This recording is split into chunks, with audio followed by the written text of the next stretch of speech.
تا حالا شده با وجود اینکه همه از کار تعریف میکنن یا به یه موفقیت خوب رسیدی، ته دلت یه صدایی بگه نکنه بفهمن من اونقدر هم خوب نیستم؟ یا مثلا حس کنی همه شانسی بوده؟ آره دقیقاً اون حسه. خب تردید به خود حتی وقتی همه چی داره میگه تو موفقی. جالبه که این حس که بهش میگن سندروم فریبکار خیلی خیلی شایعه تر از چیزیه که فکرشو میکنیم. دقیقاً بحث امروزمون هم همینه. میخوام یه نگاه عمیق‌تر بندازیم با استفاده از این منابعی که داریم که اصلا این حس چیه، از کجا میاد و خب چی کارش میشه کرد. خیلی برام جالب بود که توی منابع اشاره شده بود حتی نمیدونم آلبرت اینشتین. آره یا اما واتسون، شریل سندبرگ. همین ها هم گفتن تجربهش کردن. درسته. ببین یافته‌های این منابع نشون میده که اصل این سندروم اینه که موفقیت‌ها رو به شانس یا نمیدونم قسمت یا اینکه بقیه کمکت کردن نسبت میدی. یعنی کار خودت نبوده. آره، یعنی توانایی‌های واقعی خودتو دست کم میگیری و یه ترس دائمی داری که نکنه یه روزی چی میگن دستت رو بشه، بفهمن که توی فریبکار بودی. خب این عجیبه که گفتی افراد موفقم درگیرشن. آدم فکر میکنه موفقیت باید این حسو کم کنه، نه؟ قاعدتاً باید اینطور باشه ولی نیست. پس چرا؟ یعنی اصلا چرا این حس شکل میگیره؟ منابع در مورد ریشه هاش چی میگن؟ نکته جالبی که توی این بررسی ها بود اینه که ریشه ها اغلب میره به دوران کودکی. یعنی به اون باورای اولیه که درباره خودمون ساختیم. مثلا چی؟ خب 2 الگوی اصلی دیده میشه. یا مثلا فرد تو محیطی بوده که برای اینکه تایید بگیره، برای اینکه دوستش داشته باشن، مجبور بوده همیشه عالی باشه، یعنی بی‌نقص. کوچکترین اشتباه مساویه بوده با انتقاد، با سرزنش. یا حالت دوم برعکسه، یعنی اونقدر تلاشاش نادیده گرفته شده، اونقدر بهش بی‌توجهی شده که باورش شده تلاشش بیفایده است. دقیقاً، که باورش شده من ذاتاً کافی نیستم. پس هر موفقیتی هم که پیش میاد حتما شانسی بوده، نمیتونه کار خودم باشه. و این باورها همینجوری میمونن تو ذهن. آره، مثل یکی از مقالات یه تعبیر قشنگ داشت: ویروس‌های خاموش. ویروس خاموش؟ آها، یعنی این باورها پنهان میمونن تو ذهن ولی تو موقعیت‌های حساس، مثلا یه موفقیت جدید، یه چالش بزرگ، یهو فعال میشن. دوباره همون حس تردید میاد سراغت. و گفتی که افراد موفق با استانداردهای بالا بیشتر درگیرشن. چرا اینجوریه؟ خب چون اونها دائما دارن خودشونو با یه ایدئال خیلی بالا مقایسه میکنن. میدونی موفقیت فعلی هیچ وقت براشون کافی نیست. همیشه باید بهتر باشن. دقیقاً. همیشه فکر میکنن باید بیشتر بدونن، بهتر عمل کنن. همین باعث میشه دستاورداشون به چششون نیاد، کوچیک ببیننش. و این حس خب میتونه خیلی اثرات بدی داشته باشه. مثلا چی؟ مثلا طرف از ریسک کردن میترسه. یه فرصت شغلی خوب، یه ارائه مهم، یه پروژه جدید ردش میکنه. چون فکر میکنه نمیتونه از پسش بر بیاد. آره، یا میترسه شکست بخوره و اون وقت همه بفهمن که فریبکار بوده.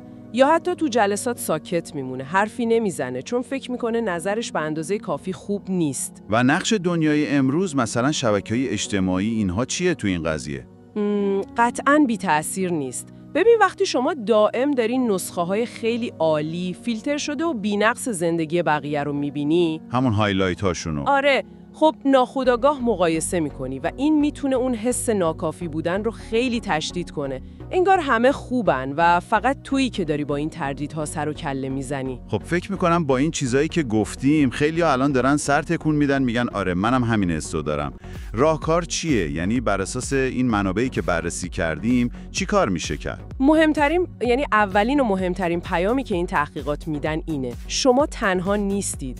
واقعاً میلیون‌ها نفر تو دنیا این حس رو تجربه میکنن و این اصلاً نشونه ضعف یا نقص شما نیست. این خیلی نکته مهمیه. خیلی. و اینکه این یه اختلال روانی مثلا مثل افسردگی یا اضطراب نیست، یه الگوی فکریه. یه الگوی فکری ریشه دار ولی خوشبختانه قابل تغییره. خب چه قدم‌های عملی میشه برداشت؟ چند تا راهکار کلیدی پیشنهاد شده. اولش اینه که موفقیت‌هات رو ثبت کنی، حتی کوچیکاش رو. یعنی بنویسیم؟ آره، یه دفترچه بردار یا تو گوشیت. هر روز بنویس امروز چه کاری کردم که خوب بود، چه قدمی برداشتم، چه چالشی رو رد کردم. این کار کم کم به مغزت کمک میکنه اون الگوی همه شانسی بود رو بشکنه. شواهد واقعی توانمندی هاتو میگینی. جالبه. یعنی انگار داریم اون داستان درونی رو بازنویسی میکنیم. دقیقاً همینه. دوم، تمرین خودشفقت. یعنی با خودت مهربان باشی. چطوری؟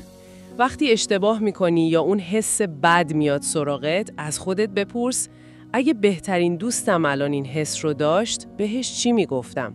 سعی کن همون جوری با خودت حرف بزنی. مهربون، حامی. نه مثل یه قاضی سختگیر که فقط دنبال ایراد بگرده. آره. این تمرین به مرور اون صدای منتقد درونی رو ضعیف‌تر میکنه. و راهکار سوم چی بود؟ گفتی چند تا هستن. سومیش حرف زدنه. صحبت کردن درباره این احساسات. این سندروم فریبکار توی سکوت و تنهایی خیلی قوی تر میشه. وقتی درباره این ترس‌ها، این تردیدها با یه نفر که بهش اعتماد داری، حالا دوست، همکار، مشاور حرف میزنی، یه دفعه میبینی اونقدر هم ترسناک نیست و میفهمی که چقدر آدمای دیگه هم مثل تو هستن. اون حس تنهایی از بین میره. پس جمع‌بندی کنیم، این حس وجود داره، خیلی هم شایعه، ریشه هاش تو گذشته و باورهای ماست و مهمتر از همه با تمرین و آگاهی میشه مدیریتش کرد. بله، دقیقاً. و پیام اصلی این منابع برای شما اینه.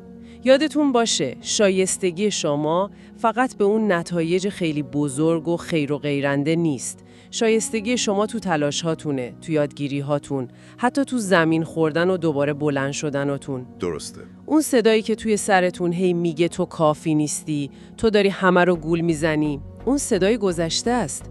صدای اون باورهای قدیمیه، واقعیت الان شما نیست. خیلی خوب گفتی. و شاید به عنوان یه فکر نهایی برای شمایی که داری گوش میدی، امروز، همین امروز، یه قدم کوچیک بردار که دقیقاً برخلاف جهت این حس باشه. نمیدونم، شاید ارسال اون ایمیلی که دودلی بفرستی یا نه، شروع اون کار کوچیکی که هی عقبش میندازی، یا حتی خیلی ساده، برو جلوی آینه و به خودت بگو من دارم تلاش میکنم و همین ارزشمنده. آره، عالیه. یادتون باشه شما فریبکار نیستید، شما یه انسانید که دارید تلاش میکنید و رشد میکنید.